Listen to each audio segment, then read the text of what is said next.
Kumusta mga katropa? Hindi na bago sa NBA na may mga magkakapatid na naglalaro sa mismong liga. Kagaya ng Antetokounmpo Brothers, Morris Brothers, Gasol Brothers at marami pang iba. Kabilang din dyan ang Curry Brothers na sina Stephen at Seth Curry. Hindi rin maiiwasan na magkaroon ng comparison o kung sino ba ang mas magaling sa pagitan nila. Pero sa kaso ni Steph at Seth ay hindi naging issue ang rivalry dahil may respeto ang dalawa sa isa't isa. Lalo na ang nakababatang kapatid na si Seth kay Steph. May mga nagsasabi na mas nakakatuwang makita ang magkapatid sa isang koponan. Subalit para kay Seth ay mas gusto niya na magkahiwalay sila at ang nais niya nga raw ay ang gumawa ng sarili niyang legacy at makilala bilang si Seth Curry at hindi lang basta kapatid ng isang greatest shooter. Bagaman mas maraming bagay ang lamang ang kuya ni Seth sa kanya ay meron pa rin naman daw ibang bagay na angat siya sa kanyang kuya, kagaya na lamang daw sa paglalaro ng mga video games. Maliban pa nga daw dyan ay angat din siya pagdating sa 3-point career percentage na 43.9% laban sa 42.2% lamang ng kanyang kuya Steph. Kaya naman kung magsasama nga ang magkapatid ay tiyak na isa na namang Splash Brother ito pag nagkataon. At bagaman hindi isinasara ni Seth ang posibilidad na sila ay magkasama sa ngayon ay mas masaya siya na makipag-compete sa isang best player katulad ng kuya niya.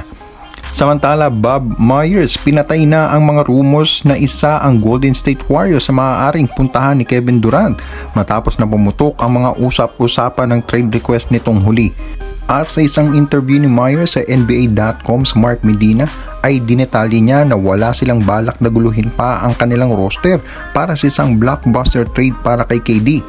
Anya, bagaman may kapasidad ang reigning NBA champions para mag-trade kay Durant ay so far daw masaya siya sa kanilang lineup sa ngayon at kung ano ang meron sila. Nais niya rin na bigyan pang muli ng isang chance ang existing lineup na isa pang run para sa kampyonato. Maliban pa dyan ay napapabalitang hindi raw interesado ang Brooklyn Nets sa trade package na kinabibilangan nila Andrew Wiggins at Jordan Poole. Kaya sa mga umaasa dyan kung meron man ay wala na ngang Kevin Durant to Warriors na magaganap. At Draymond Green, muntik nang hindi papasukin sa UCLA campus kung saan sana ay nakatakdang mag-workout itong si Green ng araw na iyon. Sa isang video ay makikitang kinailangan pa na mag-explain ni Draymond Green sa naka-duty na security guard sa lugar.